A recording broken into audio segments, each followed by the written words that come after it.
My name is Shreyash. I'm pursuing a BTech degree from Ajinkya DY Patil University and specialization in cloud technology and information security.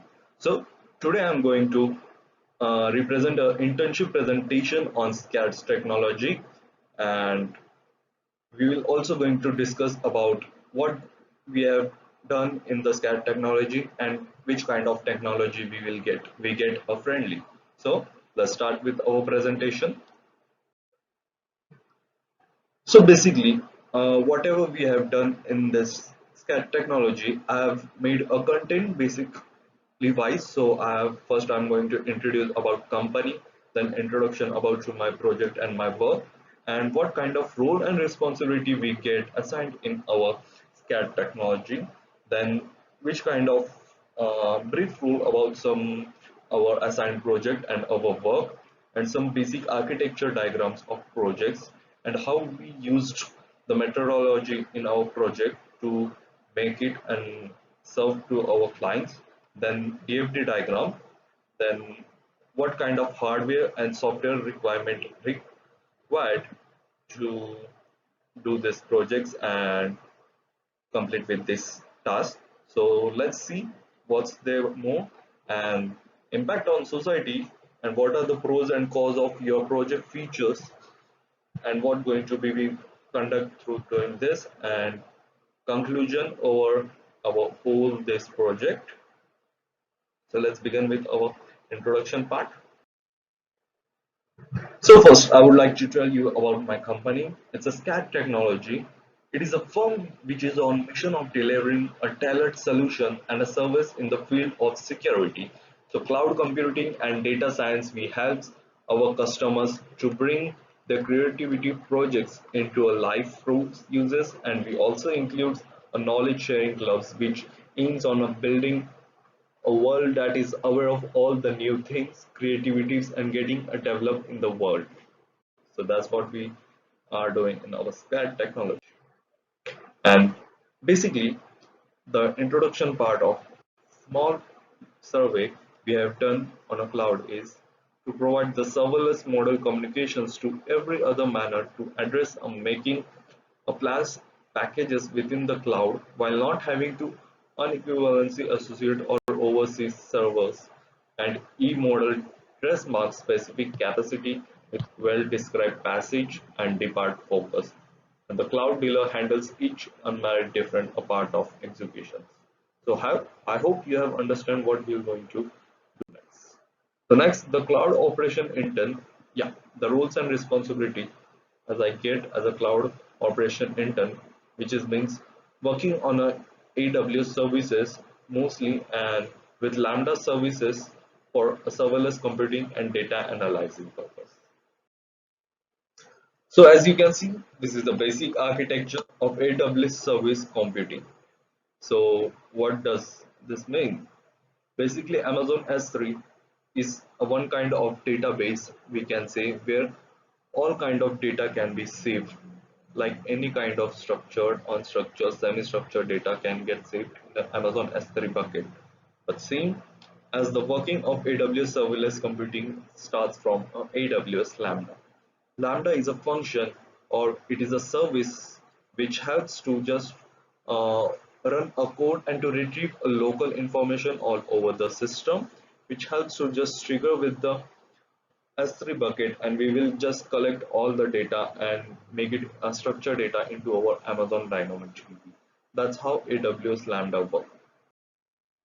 So basically, the methodology of Lambda service is it is a serverless computing service that lets you to run a code without providing or managing a servers and creating a workloads, a ways of clusters and logic, maintaining everything and integrations or managing a runtime, which is basically means you have to just virtually run the code and manage the everything.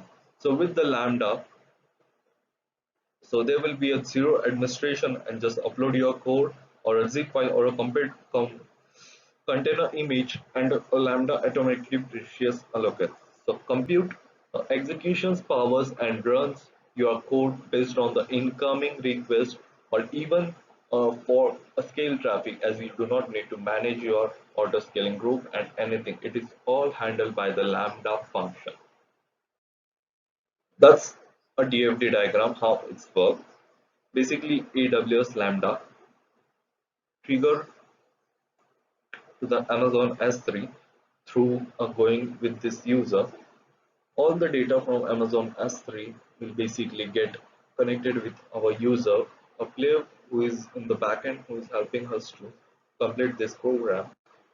AWS CloudFront basically just uh, work as a network interference to just help to transfer a data more faster, easily and conveniently to make a data content very easy to get and achieve. And that's and Amazon API Gateway is a fully serviced to manage our data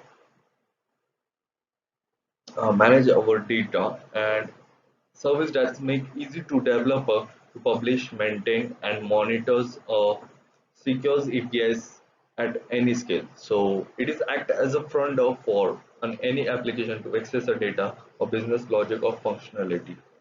Then AWS triggers to this services and all data get just working in system. As for demo purpose we have mentioned that a Node.js language we have used to trigger to the Amazon DynamoD.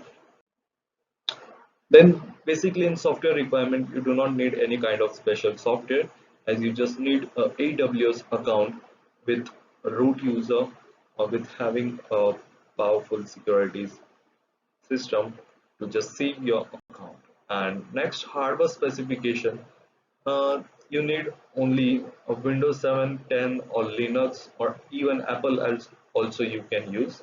But basically there is no need of any special kind of services which require. Yeah, and also required a perform, highly working network connection. Then it's a role of hosting website on a serverless. So it's as per client need, we basically made it within a 2 to 3 days based on a complete client order. And what is the impact on society? So basically our aim is to just bring a serverless computing initiates and a mind shift in the way of business are run and improve the accuracy and impact of a technology service and leading to a higher functionality and reduce AWS bill and increase the delivery speed and multi-cloud supports serverless computing pave the way in the future. And the future work hour will be going to just make everything serverless. No need to configure, debugging, logging, monitoring, and deployment. Just build your system, configure it, and let's run it. So basically, the maximum trouble in the serverless generation adoption in coming years will be a very few requirement. So based on that, there will be a no extra efforts have to take by a small user enterprises levels of businessmen who just need to everything will be on their click button and they will get all the services at very low cost and very conveniently they can use. So basically our conclusion is to afford a manual to a technical audience on a way to find a match diverse serverless cloud things for the exceptional sort of use instances and the serverless service from a main cloud carrier. As we notice, all cloud carriers offer nearly all sort of serverless component, but however, nonetheless, AWS is the main way. Google is ideal in a artificial intelligence, a cellular app use instance. So here's the reference from where I have learned a lot related to AWS and the all the before cloud, which kind of people try to use the AWS system. So finally, I would like to thanks to Ajinkya Patil University giving me such a great opportunity and giving me a knowledge related to cloud technology which I am using in my day-to-day life. And also thanks to all my friends and my teachers who helps me a lot. Thank you.